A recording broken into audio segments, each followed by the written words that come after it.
Olá, tudo bem? Olha quem chegou.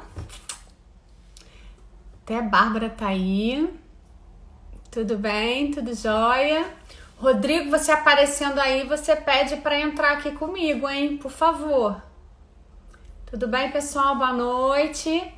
Hoje a gente vai falar um pouquinho de endócrino. E a Milena tinha que estar aqui com a gente. Oi, Milena, tudo bem? Que bom que você está aqui.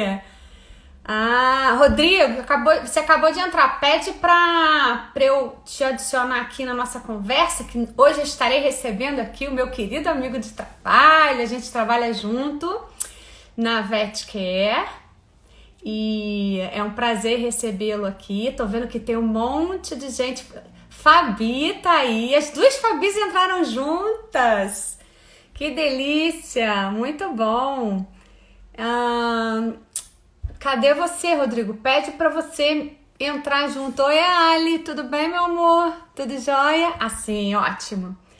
Aham, agora ele vai entrar. Carolzinha! Até a Carol tá aqui. Marcelo, todo mundo tá aí, que bom. Sejam bem-vindos, Rodrigo Brum! Chegou! Oi, Flavinha, Oi, meu amor! Seja tudo bem-vindo à minha bom? casa. Tô no quarto da minha filha, né? Você sabe que Eu tô na sala mesmo. Inclusive, daqui a pouco vai chegar gente, mas tá tudo certo. até a Rê chegou. E Rê, a Renata Berman tá aí. Professor Júlio, que Ah, honra! Olha, tá vendo? Você tá arrasando, Rodrigo. Joyce, eu não, né, meu amor? Maria, Você, né? sejam Suas todos lives aqui são, bem-vindos. Nossa, muito suas lives aqui são incomparáveis. tipo assim, né? Vamos aproveitar essa quarentena, né? Vamos aproveitar essa quarentena. Então, pessoal, Precisa me falar. a Hum. gente tem um período de 1 hora, né, para a gente conversar, bater um papo muito legal. Eu espero que todo mundo que esteja aqui com a gente faça perguntas, né, porque o objetivo é a gente sugar o Dr. Rodrigo. O Dr. Rodrigo Brum, ele trabalha com endocrinologia veterinária, ele é mestre pela UF. Até a Eu Renata tô idiota. Novaes, olha que chique, viu? O assunto é para quem gosta realmente, né? Não é para qualquer um, não. E aí a gente trabalha junto, nós trabalhamos lá na VetCare há muitos anos e assim, é um prazer, né, ter o Rodrigo aqui comigo, porque ele é uma pessoa muito estudiosa, né? Inclusive, quando eu tenho dúvidas, até a Nath é minha amiga, ela trabalha comigo, mas ela veio aqui, né, dar uma força. Enfim, então, Rodrigo, eu tenho algumas perguntas, né? Primeiro, né, a gente vai conversar um pouquinho, vou falar um pouquinho da minha rotina, depois você vai falar e se você já responder as minhas perguntas, perfeito. Se não, eu vou fazer algumas perguntas para você tirar as minhas dúvidas, que eu tenho certeza que são dúvidas de outras pessoas também. E fica aberto a todos vocês que estão aqui com a gente a fazerem perguntas a respeito. Bom, então vamos lá, Rodrigo. Eu trabalho com dermatologia veterinária, certo? E na Aham. nossa rotina, duas características clínicas, dois sinais clínicos são assim muito importantes e são a queixa principal do tutor quando leva o cachorro para a gente atender. Então, quais seriam esses dois sinais clínicos? A coceira, prurido, né? Então, a grande maioria dos pacientes que chegam para mim são pacientes que se coçam, primeiro. Segundo, Mas eles não estão ocupados. tem alguém Engraçado. chamando a Eles só estão atenção, para né? colocar os cachorros para dentro. Gente, ao vivo é assim, né? É assim, gente. É assim. É tipo Pega assim, ela. né? Pode ir. Laricinha tá aqui. E aí, Vamos lá. a segunda característica clínica é a ausência de pelos, né? A hipotricose ou alopecia. Então, essas duas características, sinais clínicos, são os mais importantes. É lógico que depois eu vejo na minha rotina a piodermite, a infecção bacteriana, a seborreia, que dá mau cheiro, mas o prurido e a falta de pelo incomodam demais o tutor. E dentre as doenças alopécicas, né? Porque piodermite a gente resolve e controla.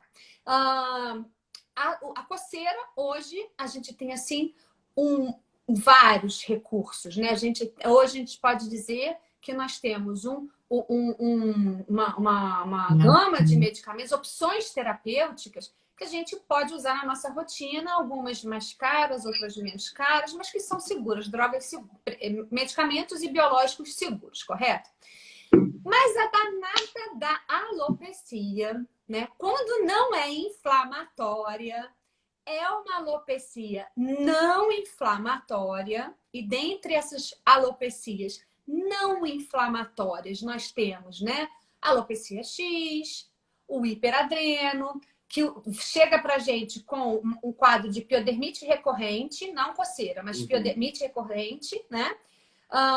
Que o veterinário clínico geral não conseguiu resolver, e aí chega para mim como uma piodermite recorrente, ou a alopecia, a hipotricose e a alopecia que eu não consigo resolver. Eu passo melatonina, eu faço exame de sangue, eu faço biópsia de pele, descarto todas as possibilidades, né? Porque a gente já pensa em endocrinopatia. A alopecia não pruriginosa, o dermato pensa em... dependendo do quadro, né? Se a gente descartar as doenças parasitárias, as doenças fúngicas, as doenças bacterianas, não é alergia, porque não coça, então a gente vai cair nas doenças endócrinas. A primeira coisa que a gente pensa é hipotireoidismo e hiperadrenocorticismo, que são as duas doenças mais comuns. E é o que o veterinário, né, dermatólogo, vai pensar. Mas acontece o seguinte, a gente bate naquele caso que não é hiperadreno, não é hipotireoidismo, o cachorro tá pelado, ele não cresce o pelo, o dono até procura o endócrino que não tem uma experiência, né? E diz que o exame está errado.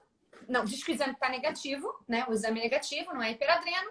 E volta para o dermato, porque o dermato tem que fazer milagre para aquele pelo crescer. Bom, Flávia, de onde você tirou isso? Da onde eu tirei isso? Vários pacientes que eu venho atendendo ao longo desses poucos anos de trabalho, eu peguei, né? Eu tive como diagnóstico o hiperadreno atípico, mas eu tenho pessoas que trabalham com endocrinologia, né? Flávia Tavares, desde lá do início, você e a Flávia Braz, que sempre me aconselham, correto? Tanto que a Carolina entrou aí, a gente era formada há mais de 10, 15 anos e o trabalho dela foi hiperadreno atípico. Por isso que eu te convidei hoje aqui, para exatamente você explicar para a gente, falar sobre desde a ocorrência, a fisiopatogenia. Minha tia entrou aí para ver como é que eu tô. Bora aqui comigo. E aí a gente, para falar um pouquinho da etiopatogenia, para você apresentar a doença, né, para quem não conhece. E lógico, a gente vai discutir sobre tratamento, até porque eu tenho uma paciente que não melhorou, até hoje não nasceu pelo, e aí eu vou fazer um microagulhamento nela, tá bom? Hoje a voz é sua. Pode falar. O microfone é seu, Rodrigo. Vamos lá. Flavinha, primeiro eu quero te agradecer pelo convite. É um prazer muito, uma honra muito grande, né, gente? A gente está cara a cara com a diva da dermatologia que eu amo de paixão. Só fazer uma correção, meu mestrado foi pelo Fundão, não foi pela UF. Por que eu cismei que era Eu da formei UF? pela UF e fiz mestrado pelo Fundão. É mais chique ainda, gente. Quem dera. Então, olha só, eu acho esse tema de uma importância muito grande, sobretudo porque, primeiro, eu vou trazer aqui algumas provocações para vocês, dermatólogos, e para os colegas que estejam assistindo. Para início de conversa, a gente não tem, como a gente fala em fisiopatogenia e tudo mais, eu só preciso dizer o seguinte, um dos termos utilizados para hiperadreno atípico é o hiperadreno oculto, exatamente porque a gente não tem uma definição clara. Eu não sei se está travando para você, tá? Qualquer coisa me fala. Tá. Porque a gente não tem uma definição clara do que exatamente... Ih, tá, travou. Flávia, travou. Travou. Você travou, né, gente? Eu tô travando também ou só o Rodrigo que tá travando? A Claricinha entrou.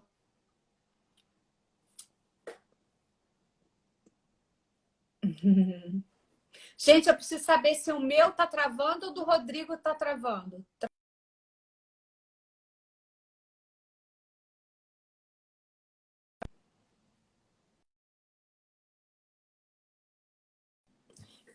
Só ele. Tá. Rô, ele deve ter que desconectar e conectar, gente.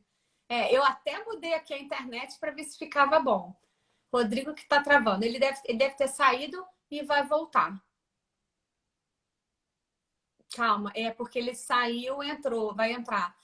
Luiz Felipe tá aí, Rafaela também chegou agora. Ele deve ter saído e vai entrar. Com certeza a conexão dele. Ou então a cachorrinha dele roubou ele da gente, porque ela estava morrendo de ciúmes, latindo lá desesperadamente. O pessoal que está chegando aqui, depois, eu acho que eu estou aqui, né? Tá todo mundo aqui comigo. A gente está discutindo sobre hiperadreno atípico, né? E o professor Rodrigo, ele já falou que o grande problema, né, do hiperadreno é exatamente o fato de ter como uma das denominações o hiperadreno oculto. Então, com certeza, ele vai trazer, que eu espero, né, que ele fale para vocês, nosso grande desafio, né? Fazer o diagnóstico do hiperadreno oculto. Então, existem alguns sinais clínicos, algumas alterações clínicas que te fazem suspeitar do hiperadreno oculto ou hiperadreno atípico, certo? Então, eu já peguei alguns casos. Na maioria deles, o diagnóstico diferencial é do hiperadreno, né, pituitário ou hiperadreno adrenal dependente, mas o que chama atenção é que a clínica dermatológica ela é muito, muito semelhante àquele cão que vem para você apresentando uma alopecia bilateral simétrica, principalmente na região do tronco, com preservação da cabeça e das patas. Esse animal ele não vai ter perda de pelos, né, uma alopecia na região da cabeça e do pescoço e nem das patas, mas na região do tronco. Normalmente a gente pode ver, né, existe a possibilidade de apresentar piodermite recorrente, pelagem seca, opaca, mas essa pelagem seca e opaca, normalmente ela é consequência desse desequilíbrio endócrino. Então, ele está chegando aqui, a nossa estrela da noite, né? E aí ele vai entrar. Espera aí um minutinho que eu já chamei ele. Pronto, ele voltou. Jesus amado! Querem calar minha voz, gente. Oi? Como assim? Oi? Querem calar minha voz. Oi, Leonina. A Ju tá aqui. As duas Jus mandaram um oi para mim aqui. Tem várias pessoas, já chegaram várias pessoas na sua ausência e eu vim falando, tá? Eu vim falando da minha parte dermatológica e sinais clínicos, entendeu? Simbora. Bom, passa a palavra para você, meu amigo. Tá. Como eu estava dizendo, é um tema de importância muito grande, exatamente, primeiro porque a gente não tem muita definição do que acontece de fato no hiperadrenocorticismo atípico. Toda essa nossa história com o hiperadreno atípico, ela começa lá na década de 90, quando o Luttrop, ele publica um artigo demonstrando que alguns pomerâneos, eles tinham alopecia bilateral, porém não tinha aumento de cortisol, era não inflamatória também, mas sem aumento de cortisol, com aumento de esteroide sexual adrenal, né, e alguns outros intermediários do cortisol.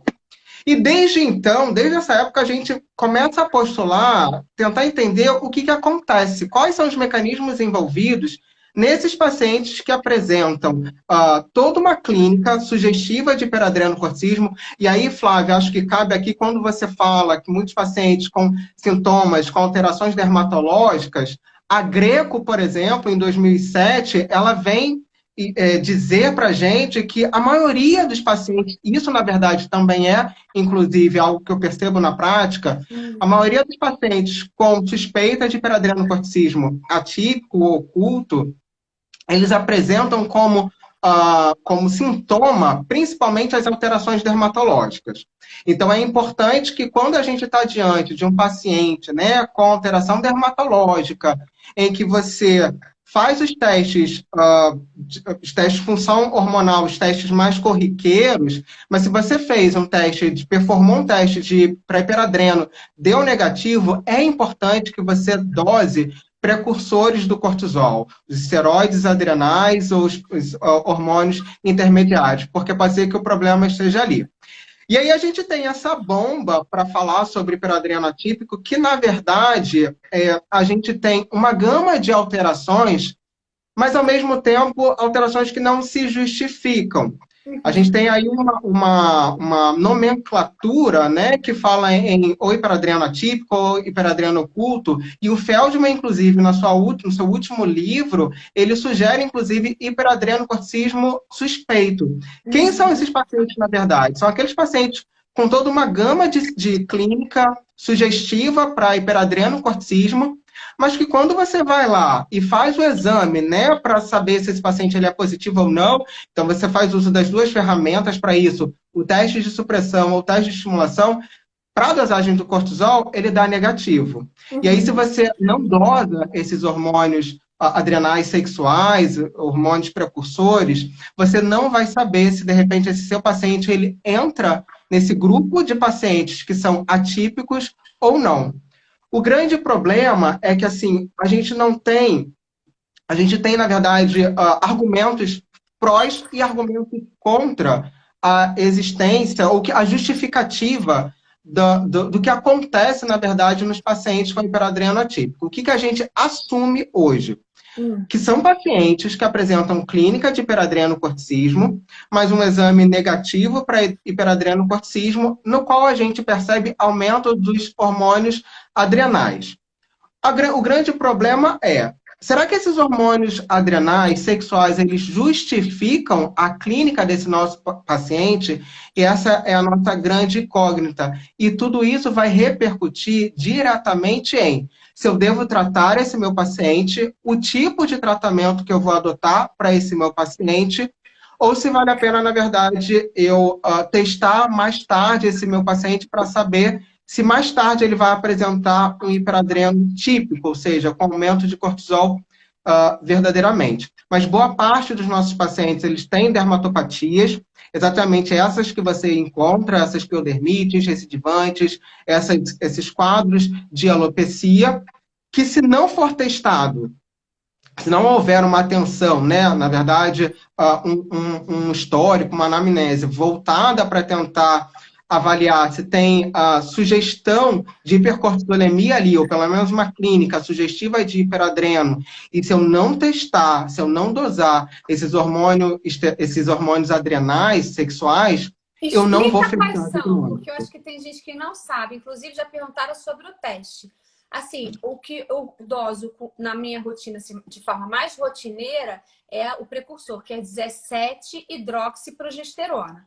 Então, assim, quando eu tenho um quadro, né, cuja o animal tem alopecia bilateral simétrica, com presença dessa alopecia, principalmente na região do corpo, com preserva-se, né, cabeça e patas, eu já penso em fazer, né, o teste de supressão por baixa dose de Dexa, ou então o teste de estimulação por ACTH. Aqui em Vassouras eu não tenho ACTH, então faço por Dexa, certo? Mas aí no Rio a gente tem o ACTH que, né, é melhor até para fazer. Só que geralmente eu já peço a 17-hidroxiprogesterona, entendeu?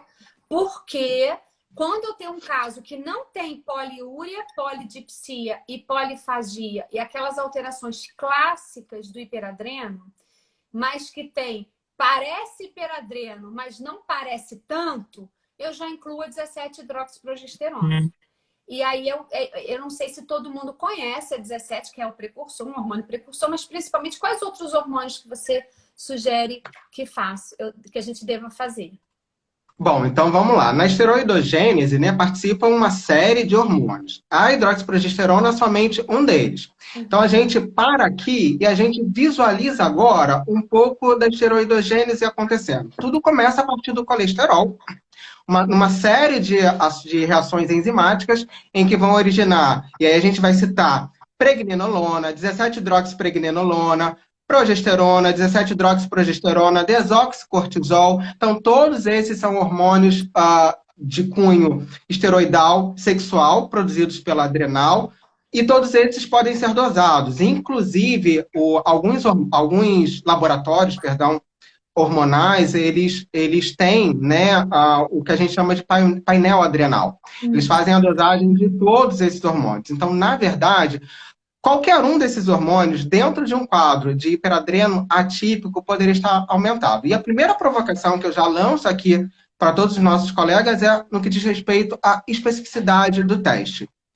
Primeiro ponto, não dá para a gente dizer que todos, ou confirmar que todos esses pacientes vão ter um padrão de aumento de hormônio sexual. Isso não vai ocorrer. Alguns pacientes vão apresentar aumento da 17-hidroxiprogesterona, outros pacientes vão apresentar aumento da progesterona somente, outros vão apresentar aumento da pregnenolona, então não há um padrão. E a gente precisa tomar cuidado com exatamente a sensibilidade, especificidade do teste, que é uma coisa que geralmente o veterinário não se preocupa muito. E aí eu preciso incorrer de uma informação que fala que pelo menos até 70% desses animais, aliás, a especificidade desses exames consta de até 70%. O Panseira, por exemplo, tem um trabalho, no trabalho dele, ele demonstrou uma especificidade de 24% a 50%, ou seja, é muito pouco. Quando eu falo que 70% esses exames eles correspondem a 70% de especificidade, eu estou dizendo que pelo menos 30% dos meus pacientes tem um diagnóstico positivo, mas não tem verdadeiramente hiperadrenocorticismo acontecendo. Então, o primeiro ponto que a gente precisa estabelecer é que a hidroxiprogesterona é uma dos hormônios que a gente dosa. Eu também faço exatamente o que você faz, Flávia. Os meus pacientes, em que eu já parto para um teste de estimulação, eu já associo a dosagem da hidroxiprogesterona, mas a gente precisa ter em mente que ela pode estar normal e não ser ela o que esteja aumentada nesse quadro. E aí a gente pode também acabar deixando de atestar o hiperadreno atípico acontecendo. Só que a gente esbarra no fator preço para o proprietário. Porque o painel adrenal muito. Um painel adrenal não sai por menos de R$700. Quem consegue fazer um exame assim? Isso é muito difícil. Então, você selecionar quais são os hormônios que a gente vai dosar é muito difícil. O que a gente pode ter de informação, se a gente tem um proprietário, um tutor, uma situação financeira mais melhor, eu sugeriria dosar tanto progesterona quanto hidroxiprogesterona. Existem alguns trabalhos que demonstraram que a progesterona, no rol de todos esses hormônios dosados, é que teve um padrão de aumento o tempo inteiro. Todos os pacientes demonstraram aumento de progesterona, mas a hidroxiprogesterona, por exemplo, ela variou. Eu não sabia, tá vendo? Eu não incluía a progesterona. A Greco, ela descreve isso no trabalho dela muito bem, dizendo que, aliás, não só ela, outros trabalhos também afirmam que a progesterona ela assume um padrão mais contínuo, né? Ela é um hormônio que está mais aumentado, ou frequentemente aumentado, num possível quadro de hiperadreno atípico. Só que você precisa entender também a gente precisa entender também que, além da especificidade, não ser uma especificidade alta, a gente precisa entender que outras doenças não adrenais também são passíveis de aumentar esses hormônios sexuais. Então, isso não acontece somente, por exemplo, no hiperadreno típico, aquele em que a gente efetivamente tem aumento de cortisol, né? E aí é um parto para a gente tentar convencer tanto alguns colegas veterinários, por conta, né, da ansiedade de fazer o diagnóstico da doença, mas também o tutor de que, olha, não é o momento da gente fazer diagnóstico, dosar o hormônio agora. Isso acontece para a dosagem de cortisol, mas isso também é válido quando a gente está falando de dosagem de hormônio sexual adrenal, porque eles também sofrem interferência, eles também podem ter um aumento, estar aumentado, quando eu tenho doença não adrenal acontecendo, quando eu tenho tumores não adrenais acontecendo. Então, eu preciso descartar. Aliás, é importante frisar aqui, Flávia, que os grandes pesquisadores, eles advogam o seguinte: se você não tem certeza, ou se você retirou todas as outras possíveis doenças que poderiam estar causando esses sintomas, não teste o seu paciente. Teste somente se você tem certeza que você excluiu todas as outras possibilidades da doença e que você esteja convencido que não. Eu acho que esse animal ele é portador de um hiperadreno atípico. Tá, então você começaria por onde, né? Chegou um cão, porque, por exemplo, pra gente, dermato, né? Chegou um cão com alopecia, certo? Uhum. Vamos fazer o básico, né? Raspado de pele, tricografia, citopatologia, para ver se tem alguma doença secundária, certo? Uhum. Eu já vou ler a resposta, a pergunta da Renata. Aí eu descartei, né? Doenças parasitárias, doenças fúngicas, não é alérgico, porque ele não se coça, e doença bacteriana. Aí eu vou pensar numa doença, né? Genética, né? Calvície padrão. Primeiro eu vou pensar em doença endócrina, certo? Da Uhum. raça, tá até aqui, não sei se ainda tá aqui, uma cliente minha, que ela trouxe um Lulu da Pomerânia para mim com suspeita de alopecia X. E aí, Uhum. é importante eu falar isso, relatar esse caso, porque foi um dos mais interessantes que eu atendi ultimamente. Ele chegou com, né, suspeita de alopecia. Na verdade, ela já veio, né, com esse diagnóstico, por isso que o veterinário me encaminhou, ela veio de outra cidade. E aí, eu sou uma pessoa que eu demoro uma hora no mínimo, 1h15, numa primeira consulta. E é um Lulu, a alopecia X está lá em cima, né? Mas eu expliquei para ela é médica, eu expliquei para ela que a gente deveria fazer o diagnóstico diferencial. Ela Uhum. totalmente empenhada em fazer o diagnóstico diferencial. Eu falei, a gente não vai começar pela biópsia de pele, a gente vai fazer uma triagem, né? Do exame de sangue, que aí eu começo com hemograma bioquímico, né? Sempre. Função hepática, função renal, lipidograma completo, glicose e Perfeito. AS. Então, esse é a minha triagem. Mas aí ela virou, aí depois a gente faz os testes hormonais. Ela disse, não, doutora, eu quero fazer tudo. Então, realmente, eu É. fiz tudo. Só que durante o atendimento, tá, Rodrigo? A cachorrinha não parava de se coçar. Tipo assim, ela era engraçada porque ela corria e se esfregava só na região dorsal. Então, ela veio para mim sem pelo, exatamente, quadro clínico de alopecia X. Você olhava, Uhum. dizia que era alopecia X. Mas para eu fazer diagnóstico de alopecia X, é onde eu faço a triagem hormonal, sempre. Uhum. E aí eu expliquei para ela, mas aquilo me chamou a atenção. Fiz o citopatológico dela, raspado de pele negativo, não tinha fungo. Fiz o citopatológico, vi um processo inflamatório. Eu virei para ela e falei assim, olha, vamos fazer o seguinte, eu estou desconfiando que a sua cachorra não tem nada de alopecia X, nada de hormonal. A gente vai fazer a triagem, porque já veio com esse diagnóstico, mas eu vou fazer um Simparic e um Citoponte, tá bom? Vamos sair daqui, ela está coçando, vamos fazer um Simparic e um Citoponte. Fizemos o Simparic, fizemos o Citoponte. Vieram todos os exames, todos normais, a cachorra está cheia de pelo. Mas a dona não relatou coceira. Ela não relatou coceira. Porque para ela não era tão importante. Eu Uhum. observei porque ela se coçava. E esse tempo todo, né, o tempo que ela vinha sendo atendida por outros veterinários, ninguém pensou que a cachorrinha pudesse ser atópica. E ela tá toda peluda, ela tá linda. Entendeu? Então, assim, eu quero saber de onde você começa. Tudo bem que ela optou, né? Ela tinha condições, ela fez todos os exames. Mas na minha rotina, se eu não tenho, né, o meu cliente não tem dinheiro para fazer e a gente está nesse quadro obscuro, que não tem certeza que é um hiperadreno corticismo, como é que você começa? Por onde você começa? Qual o exame que você vai Fazer, pedir? primeiramente, exatamente o que você falou, uma triagem precisa ser feita, porque assim, a gente precisa associar, primeiro saber se ele tem sinais sistêmicos, né? Isso é importante. Se porventura, além dos exames normais de rotinas, enfim, perfil lipídico, hepático, renal, enfim, o que eu vou fazer, além de descartar, obviamente, doenças outras, né, é pedir, quando eu faço o teste, primeiro fazer teste de supressão, isso para Uhum. mim é importante, aliás, não só para mim, né, a gente Duas precisa ou fazer três coletas? duas coletas. Isso. Então, o pessoal perguntou aí, como é que é feito o teste de supressão baixa dose de dexametasona? O teste, ele é Quatro, feito... três, Oi? três coletas, Flávia, a gente faz quando a gente quer descartar se ele é primário ou secundário. Então, explica aí, foi uma pergunta. A gente faz três coletas. Se você quer determinar se esse paciente ele tem hiperadreno, corticismo adrenal, adrenal dependente, ou se você tem um paciente com hipófise dependente. Porque, na verdade, qual vai ser a diferença? Quando ele é adrenal dependente, não suprime nas 4 horas. Quando ele faz a coleta no tempo de 4 horas, não há supressão nem na de 4, nem na de 8 horas.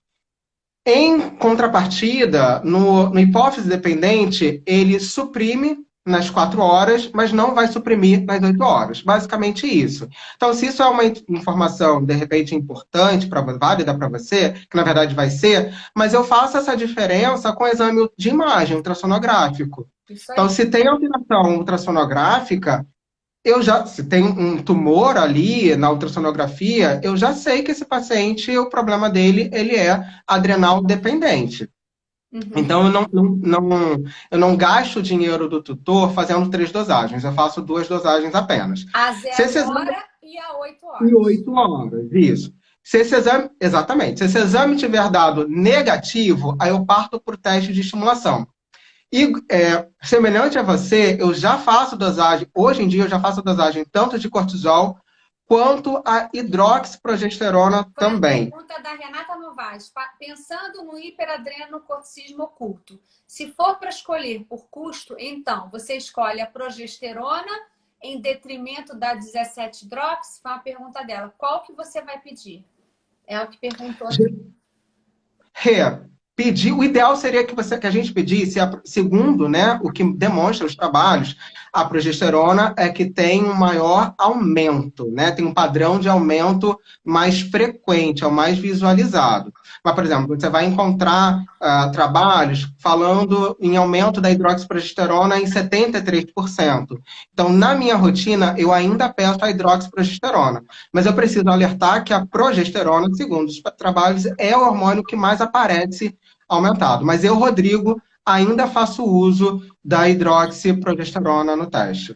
Tá, é isso que eu queria saber, porque é o que eu faço. Tem uma outra pergunta aqui. Paciente tomando fenobarbital, fazemos o de estimulação com a CTH, né?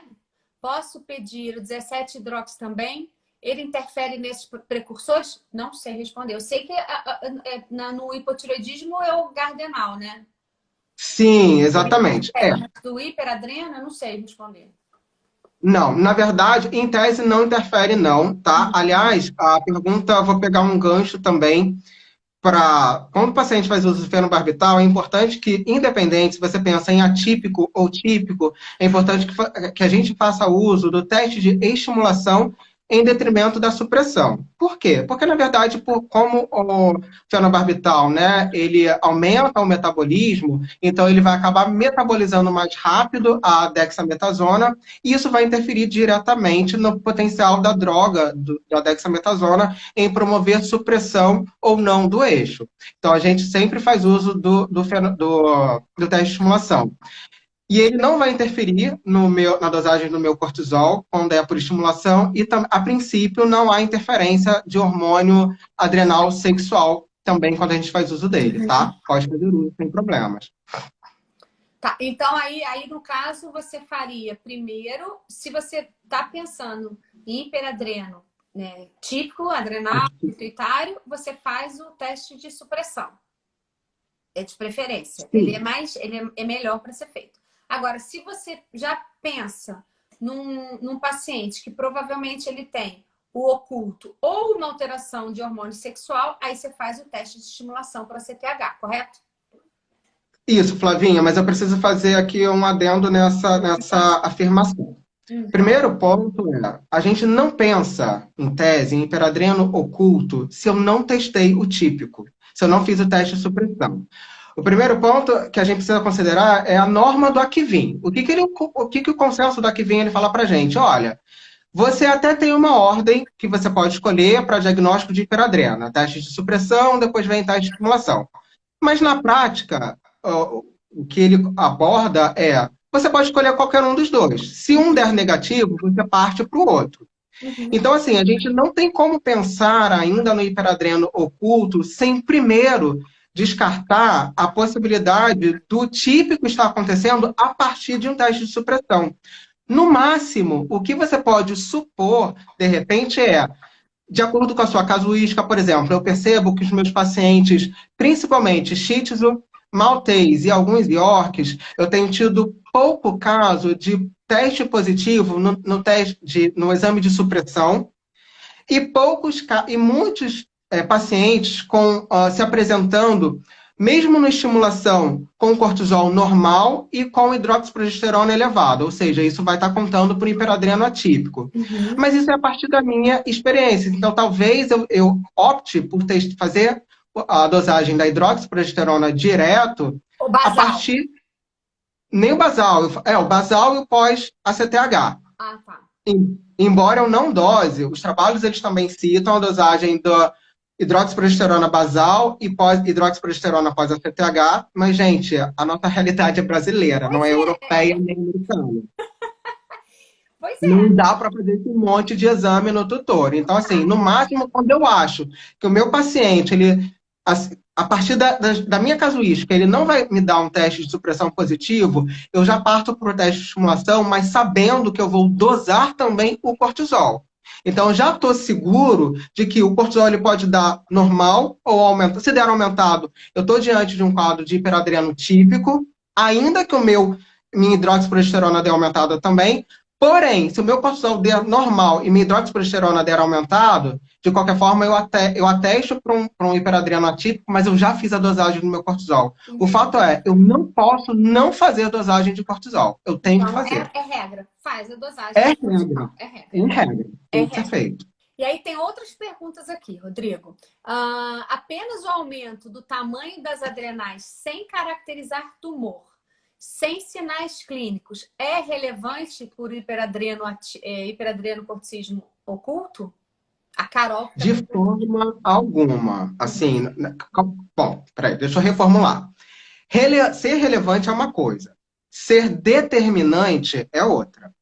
É claro que qualquer informação a mais que a gente encontra nesse paciente que contribua para a suspeita é relevante. Uhum. Se esse paciente tem dislipidemia, é relevante. Se esse paciente tem hiperfosfatasemia, isso é relevante. Uhum. Isso é determinante que esteja com hiperadreno que vai atestar hiperadreno oculto? Não. Então, não, o aumento da adrenal por si só não é determinante para dizer se esse paciente ele vai dar positivo para hiperadreno oculto. Sequer vai ser determinante para dizer se esse paciente ele vai dar positivo para o típico. Entendi. Eu não posso me basear a minha conclusão a partir de um achado ultrassonográfico. Então, gente, se você tem um resultado de ultrassonografia com aumento de adrenal unilateral ou bilateral, que não é característico de tumor, primeiro passo, fazer o teste de supressão por baixa dose de dexametasona.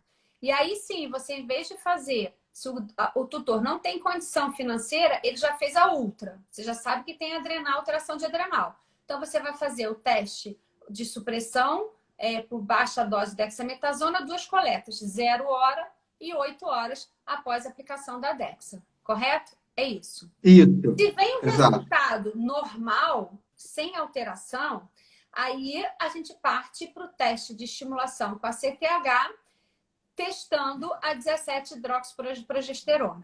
Minha pergunta: exatamente. Eu posso fazer só o teste de estimulação e coletar 1 hora após a 17-hidroxiprogesterona ou eu preciso da basal e após? Aí você quer que eu entre num problema com a comunidade da endócrina, né? Você quer colocar meu nome na Medina, mas vamos lá. Se a gente quer um protocolo bonitinho, o ideal seria que a gente fizesse basal e pós-ACTH. Só que a gente precisa, mais uma vez, olhar para a nossa realidade. É possível esse tutor fazer as 2 dosagens? Não, Rodrigo, não é possível. Então, opte por fazer o pós-ACTH. Um dado importante, Flávia, se é para a gente dosar, que a gente escolha dosar o pós-ACTH e não o basal. Porque o basal, ele pode dar aumentado e o meu paciente não ser portador de hiperadrenocorticismo. Então, se você vai fazer uma dosagem, que seja após ACTH. Eu tenho, obviamente, algumas clínicas em que, notavelmente, o tutor, o poder aquisitivo desse tutor ele é menor, ele não vai fazer cortisol pré-ACTH e pós-ACTH. Ele vai fazer somente o pós-ACTH e ponto. Entendi. Tá. Aí a gente tem uma outra pergunta para a gente falar de tratamento. Deixa eu falar aqui. Sabe quem está aqui com a gente? A Quem? Indira! Olha! Na verdade, a Beth Quer está aqui, tá? Consta, tá aqui com a gente, lógico. A Juju, Que delícia! né? Então, até perdi a pergunta aqui, gente. Tá falando de tratamento, eu acho. E se for suspeita de hiperadreno, corticismo e iatrogênico, pode usar a Dexa? Priscila lá de Sergipe. Né, Priscila? Não, Priscila, uma coisa assim, importante para ficar claro nos testes de avaliação de função. Se eu suspeito que esse meu paciente esteja apresentando um aumento, um excesso de produção hormonal, então eu vou confrontar minha glândula a partir de um teste de supressão. O que a gente espera quando o meu paciente esteja fazendo o uso, né, de uma corticoterapia? Que o fato dele estar fazendo uso de cortisona, ela venha promover uma diminuição do cortisol natural, da adrenal. Se eu quero atestar se o meu paciente, na verdade... O que acontece no hiperadrenocorticismo iatrogênico? Quando eu vou avaliar a produção do cortisol, ela está diminuída, porque a glândula ela entende o seguinte, olha, eu estou com cortisona aqui no meu organismo, então eu não preciso produzir. Ela vai diminuir a sua produção. E qual é o teste que a gente faz para testar uma produção diminuída de uma glândula? A gente precisa estimular e não suprimir essa glândula. Isso aí. Isso aí. E, gente, sabe quem está aqui também? Cláudia e Yuli. Cláudia, você tinha que estar anteontem na minha live. Eu falei de você na minha live, mas tudo bem. Vamos lá.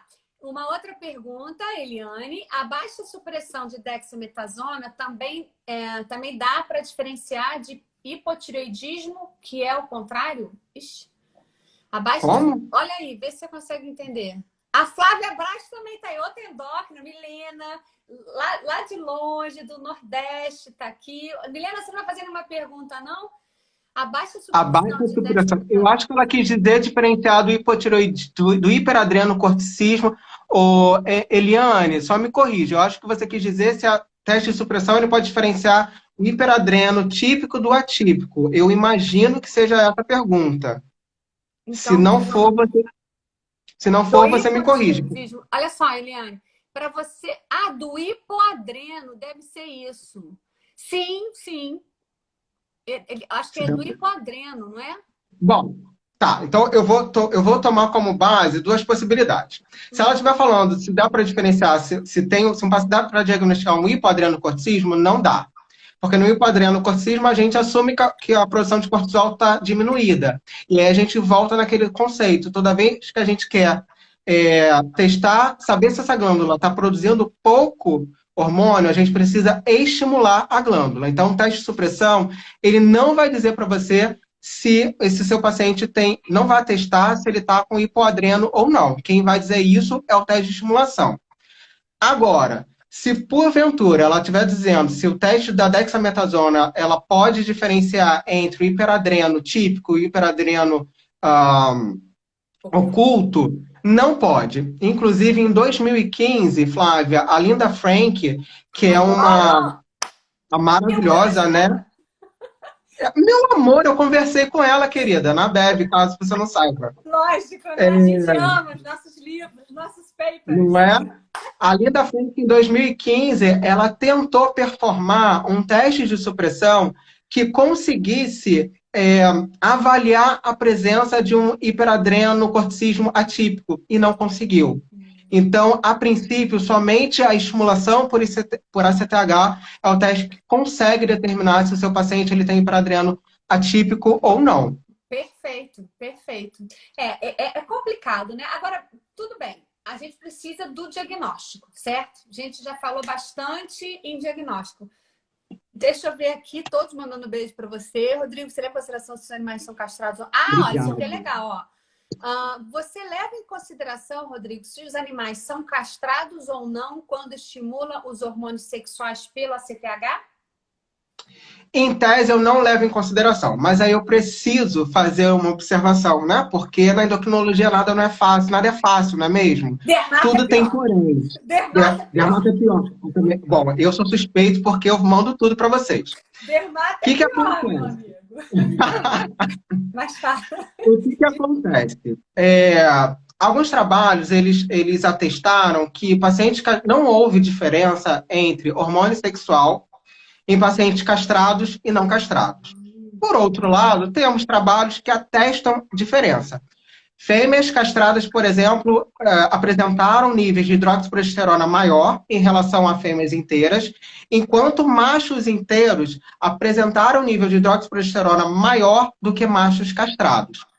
É claro que isso é um dado importante aí para a gente, mas eu parto da primeiro ponto, Rodrigo, para eu considerar qualquer coisa, assim, uma relevância na minha hidroxiprogesterona ou progesterona, vai depender da magnitude desse aumento, Flávia. Um outro ponto importante que eu acho que precisa ficar claro, aliás, que a gente precisa levar em consideração. Quem é esse seu paciente com aumento de hidroxiprogesterona ou qualquer outro hormônio sexual adrenal? Qual é a magnitude desse aumento? Porque os autores, eles falam em preocupação com aumento a partir de 3, 4 vezes além do limite superior. Então, talvez um aumento sutil desse hormônio não seja significativo, não seja expressivo. Então, eu não levo muito em consideração o status gonadal, tá? Eu levo mais em consideração a magnitude do aumento desse hormônio. Tá. Ela falou, a Rafaela falou errado no comentário acima. A relação entre avanço da doença e a positividade em teste de estimulação e supressão, mesmo em hiperadrenocorticismo oculto? Você viu essa pergunta? Tá lá no final. Não. Rafaela Cortes.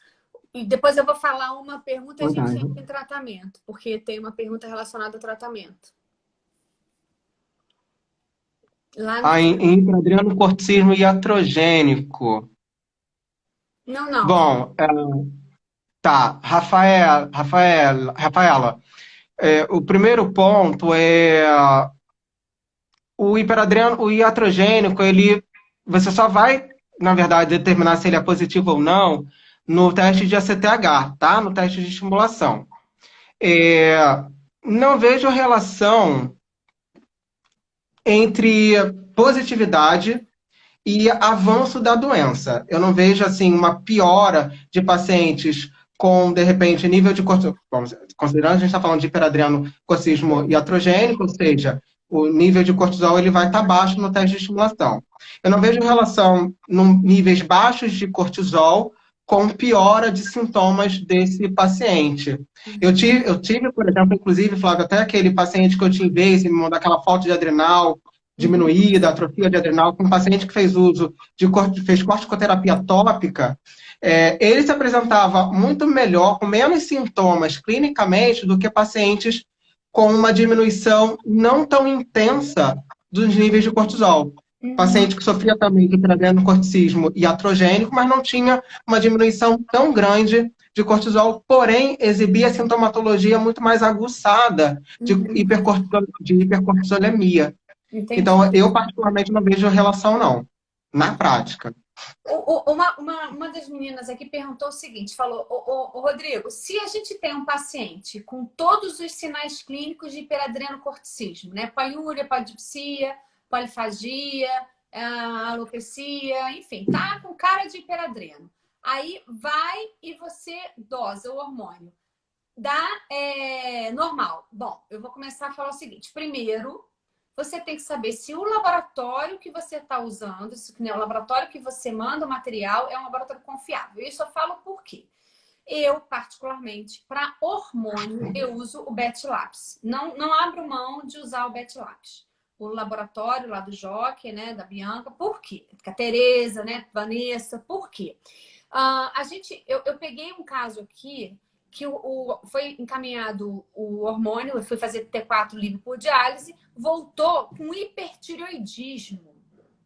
Eu nem suspeitei de hipotireoidismo, mas o veterinário cismou que tinha hipotireoidismo.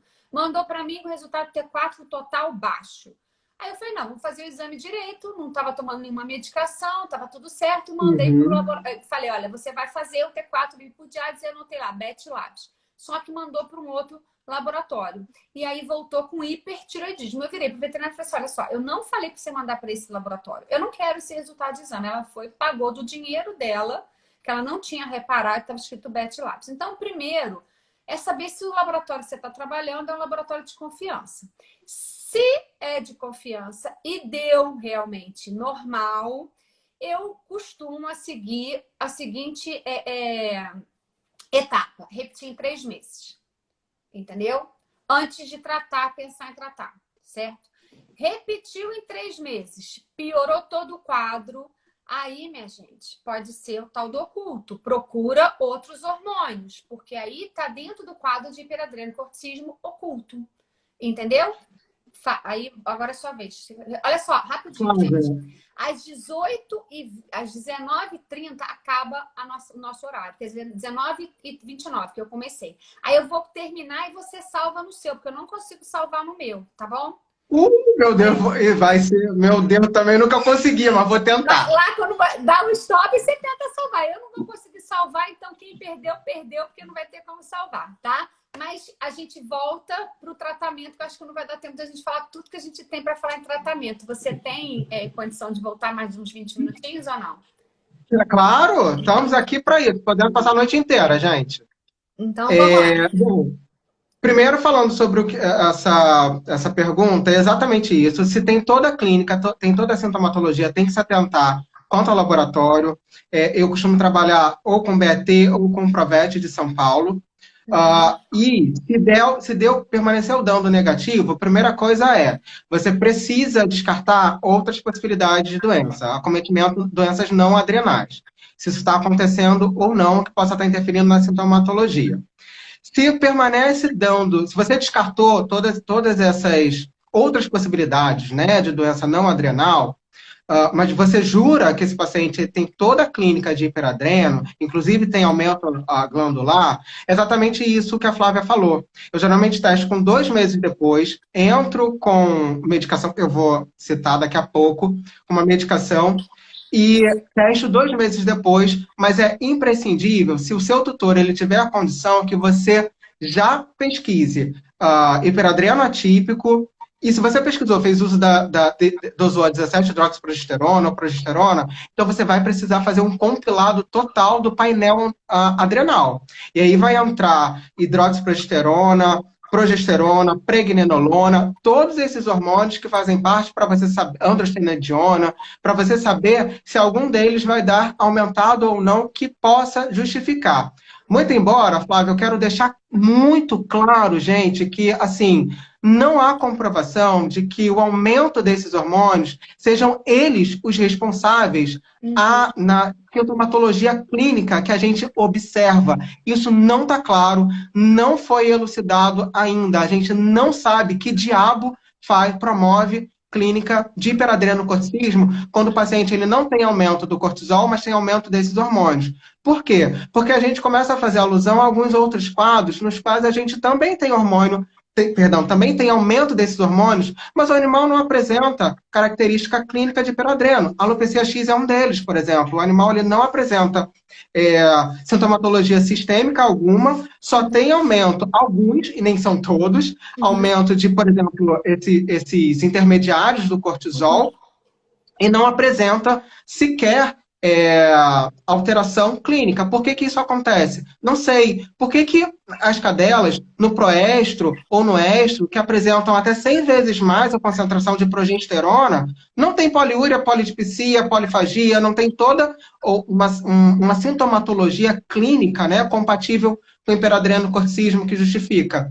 A gente não sabe. No máximo que a gente tem é um trabalho também da nossa querida Lenda Frank, que ela demonstra que pacientes, ela fez uma dosagem sérica de cortisol basal ao longo de 8 horas, de 1 em 1 hora, e o que ela demonstrou? Que pacientes tanto com hiperadrenocorticismo típico e pacientes com hiperadrenocorticismo atípico, eles apresentaram aumento na sua concentração de cortisol basal comparando com os pacientes controle. Então, será que talvez o cortisol ele esteja tendo algum efeito, ele só não esteja aumentado?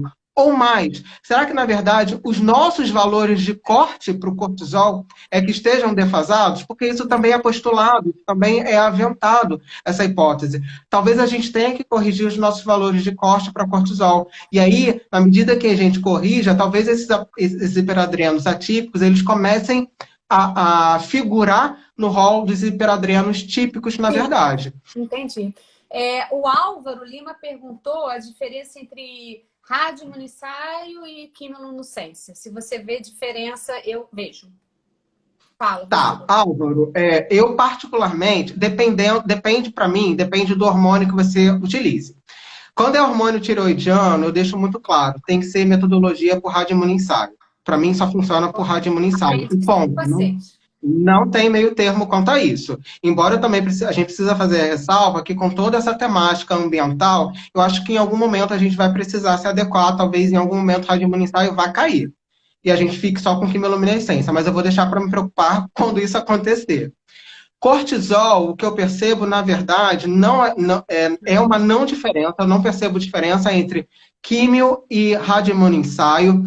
Hoje em dia, inclusive, os trabalhos, na sua ampla maioria, optam pela metodologia de quimiluminescência. Houve um período em que a químio, houve muito preconceito no uso dela, mesmo para a dosagem de cortisol, e hoje os trabalhos todos na sua metodologia empregam a quimiluminescência. Ela foi muito validada, legitimada, e a gente não vê diferença quando faz uso da dosagem de cortisol. Porém, quando a gente fala de intermediários, hormônios sexuais, aí eu preconizo fazer uso do radioimunissaio. Eu não tenho experiência com quimiluminescência, então eu faço para hormônios sexuais, então eu faço radioimunissaio. Agora, cortisol, eu diria que 95% dos meus diagnósticos, dos meus exames, são por quimiluminescência. Para cortisol, tireoide, nem pensar. Ela perguntou aqui sobre gato. Para gato também, o T4 total em gatos com hipertireoidismo, RI também, né? Radioimunissaio.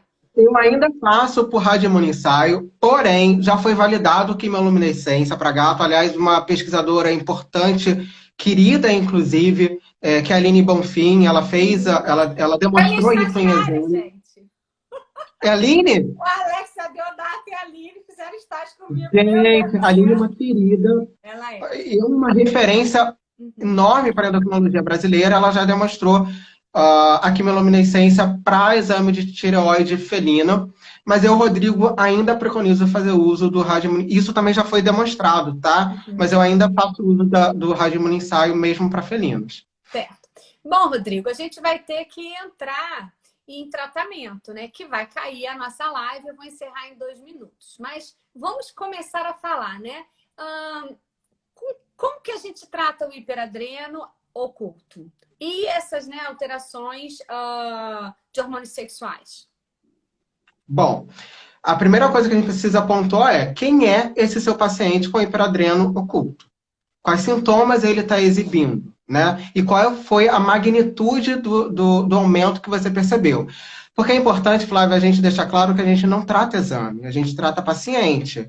Então não adianta um paciente com uma hidroxiprogesterona, sei lá, acho que o normal é menor para fêmeas castradas, por exemplo, se eu não me engano, o normal é menor que 2 ou 2,6, e você ter um hiperadreno com 2,7, vale a pena fazer o tratamento desse paciente? Eu não trato. Mas e se ele tá careca, Rodrigo? O meu paciente tá careca. Tá. A gente vai chegar nesse ponto. Se ele tá careca, só... Então, por isso que depende da magnitude. Por isso que depende da magnitude dos sintomas que esse animal está apresentando. Eu deixo isso muito claro, porque entra justamente naquela ansiedade. Às vezes o veterinário ele pega um exame, o animal ele pode não ter uma magnitude tão grande de sintoma, mas tem um aumento sutil de hidroxiprogesterona, já está tascando medicamento nesse animal. Então, quem é esse seu paciente? Ele tem alterações sistêmicas que justifiquem? Tem alterações dermatológicas que justifiquem? Aí são outros 500. Então, se você identificou, se você tirou, inclusive, todas as outras possíveis causas de doença não adrenal, então tá. Então, a gente começa a fazer a abordagem do protocolo de terapia. Quais são? O que a gente tem disponível para tratar esses pacientes? A gente tem melatonina... Não vai falar agora. A gente vai precisar encerrar. Volta voltaremos daqui a um minutinho. Quer dizer, rapidinho, só eu desligar e voltar com o tratamento. Beijo, já Vou tentar voltamos. salvar. Beijo, beijo. Beijo, tchau.